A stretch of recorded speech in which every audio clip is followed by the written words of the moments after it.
Hey, hello, Woodlands. This is Ranger Ray coming at you from the Martin residence. I'm excited about today. Today, we're going to be doing a fun game to start off with, but our lesson today is going to be on safety. So it should be fun. First of all, like I said, we got a game, and I'm going to introduce you to a couple people. This over here is my son Raymond, and this is Savannah Martin. We're going to play a game. As you can see, the house seems to be a little messy.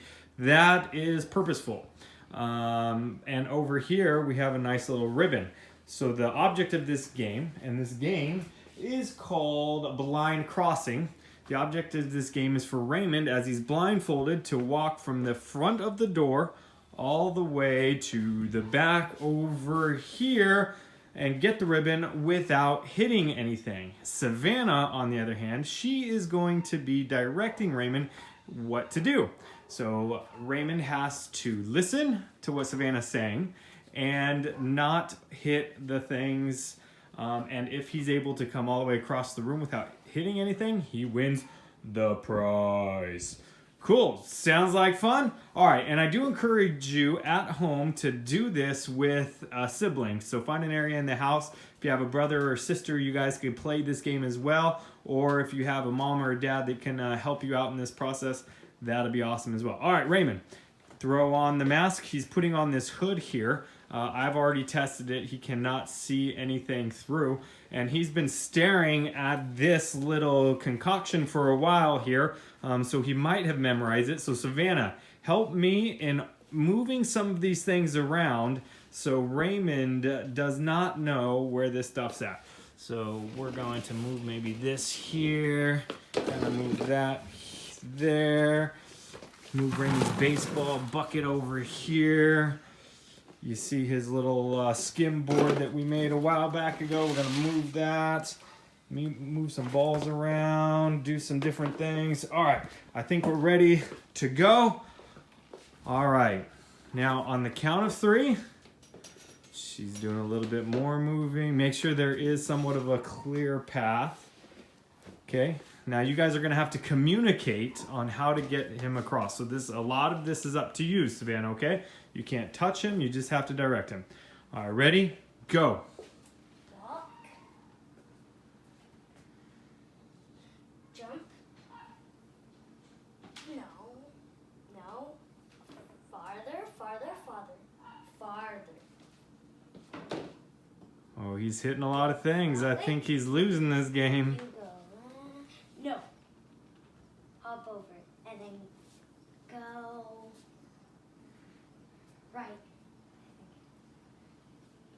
No. Oh, he's kicking the baseball. What's going on here? What is he doing? Oh, he found some free territory and he gets it. Yay. All right. Well, Raymond, you whacked a couple things. I don't know if that's exactly the way to play the game. There certainly needs to be more communication. Certainly needs to be more communication. Using left, right, jump, those kind of things. But yeah, you could definitely see how communication is key in that game. So like I mentioned, we're talking about safety there. First thing is we look at the floor and we know that that's not very safe. So just a reminder, making sure we're picking things up as we're finished using them. It's something that, especially being kind of cooped up in the house with the shelter in place, we've been kind of walking over a lot of things and leaving stuff out. So we've really had to talk about, okay, put things away when you're done using it. It's awesome to be able to play with Legos or whatever toys that you have, but once you're finished playing the game, don't wait till later to clean it up. Right when you're finished, put the things away, and then that'll keep anybody else from tripping or getting hurt. So that's the first thing of really talking about safety. The second thing of safety is I really wanted to talk about what safety looks like for you guys in your home. Now, a lot of times I know that there's certain parents out there, and nothing against them, I get the idea, but they want to lock everything up. Every cabinet has a lock, every receptacle has a plug, and to an extent all the way up to about 2-3 years old, I understand that. But for me, in raising my kids, I wanted to make sure that I taught them well. It's more important to me that they understand and know the dangers and what's taking place, as opposed to just saying no, or you can't get in there, or just listen to me, just pay attention. You just can't do it. I wanted to give them instruction. I wanted them to know. I wanted them to understand why that was the wrong choice. And I think God did this the same way at the very beginning with Adam and Eve, when really in the garden, he set everything up and he said, look at all of this fruit. This is good. This is great. But there's this one thing I don't want you to do. There's this one tree in the garden that I don't want you to touch. Now, the interesting thing is he makes the tree accessible. It's not like this tree is way off far back in the corner, which God definitely could have done. He could have took that tree and he could have been like, you can never touch this tree. You can't even be around it. I'm going to put it on lock and key. God said, this tree's accessible. And he puts it in the middle of the garden. That's very interesting, because that's called free will. God gives us free will. We have the opportunities to do these things, but he says, don't do it for your benefit. And he teaches them and he tells them this is not good for you. And they get the option. In the same way, that's kind of how I parent. I come into the kitchen and I don't have locks on all of my cabinets, but I teach my kids, don't go into those cabinets. There's things in there that are dangerous. There's things that you shouldn't get into.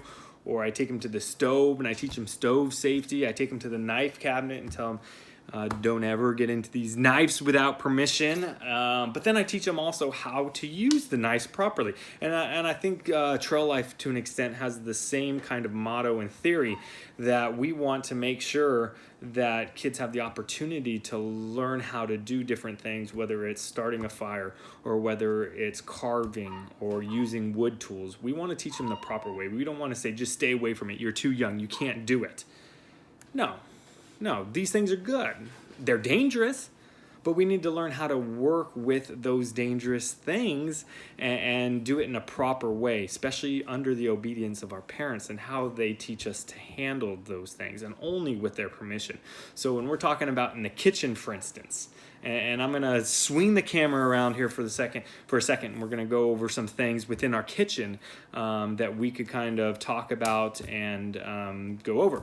So I'm swinging around here. First of all, let's talk about the stove. We know that the stove is an extremely, extremely hot surface, and we never want to come up to a stove and place our hand on it. Notice I'm not placing my hand on it. Never. There's no reason to. We should never have our hand on the stove, because we don't know who used the kitchen last. We have no idea. Somebody could have been in here 10 minutes ago, turned it off, and it's still extremely hot.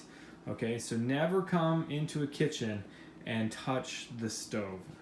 Secondly, when we're cooking, if we ever do cook, and I know in Trail Life we do encourage cooking. We have different grub masters, we call it, when we go on our camping trips, and as you get older, you're going to be able to learn and do these things, and we want you to learn how to cook, and cooking is fun. But look at this pot, for instance, or this pan on the stove. One thing that could keep us safe is making sure, if you see right here, this handle is back, towards the back, see, like that.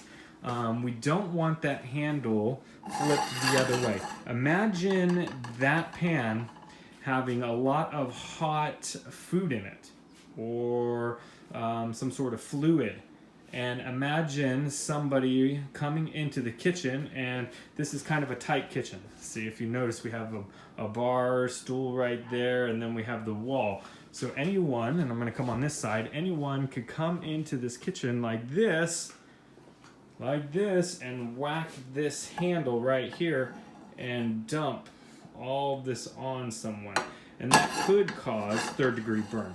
And I will say, my sister, when she was 8 years old, did do that. She was making Jell-O, and she was the boiling hot water was in the stove, and she whacked over the pan on the stove and got the water all on her with third-degree burns. So definitely dangerous, and we need to be taught the proper way before we use.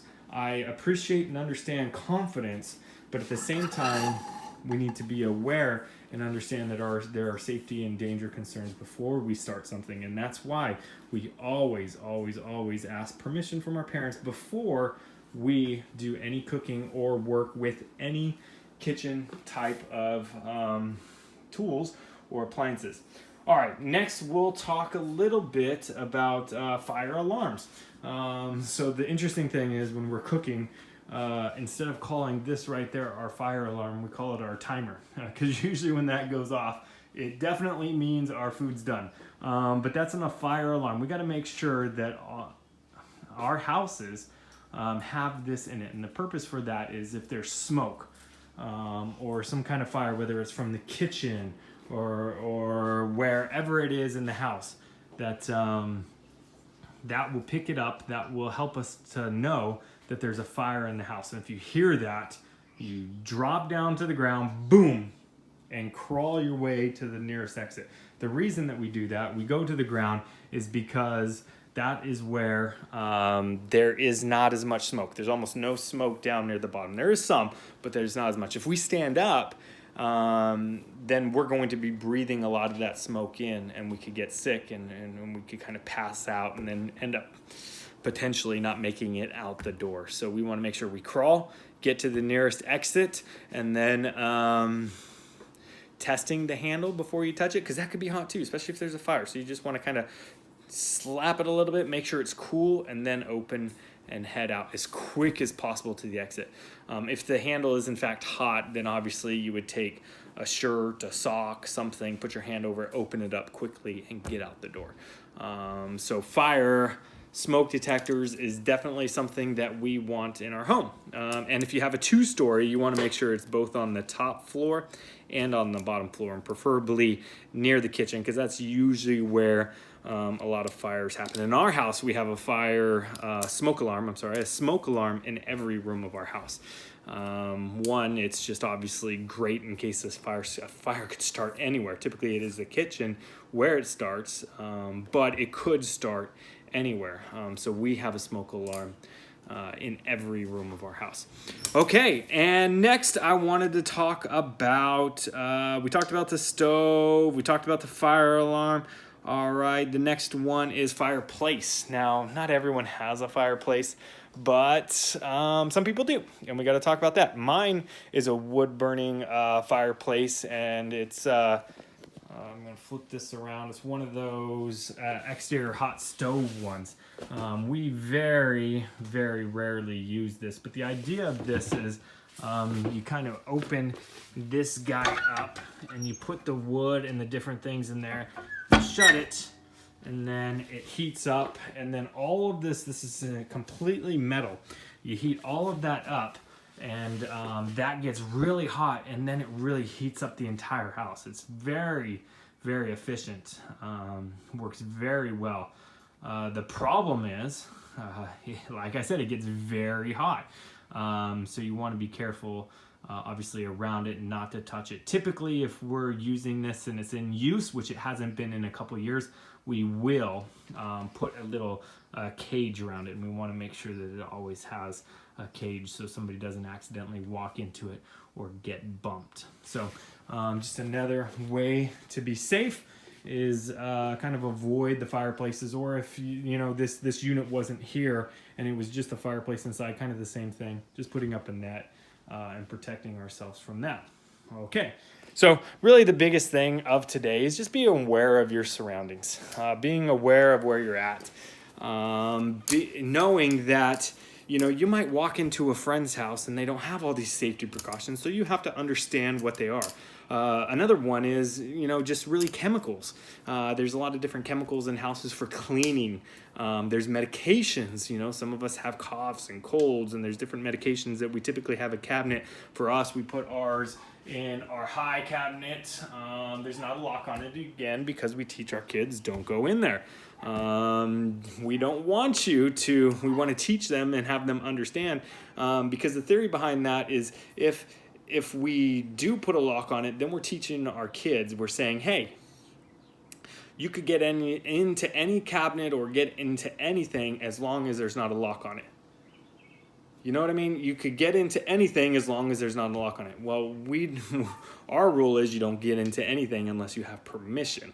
So with that in mind, we heavily stress, get permission before you touch any chemicals, get permission before you touch any medication. Never, ever touch medication without obviously something being prescribed by a doctor and then our parents giving it to us in the proper way. And chemicals, we never touch chemicals. That could be extremely dangerous because if you mix those or use them improperly or accidentally spray them in your face because the nozzle's turned around wrong, could be very dangerous and very harmful to us and very painful. One, you could die. Obviously that's no fun, but it's a miserable death too. It's very painful, it's not something that you want to do. So please do not touch chemicals unless your parents are directing you and showing you how to clean properly, whatever it is that you're doing. All right, well, it was great talking to you. Go ahead, and if you have comments, post them in the comment section. I could answer questions for you, but I can't wait. I can't wait to see you guys again. I can't wait to be in person. I understand that things aren't the easiest right now, and it's obviously funner to be in community and hanging out together, but I look forward to that day where we see each other again. Until then, I will talk to you later, and have a good one. Bye.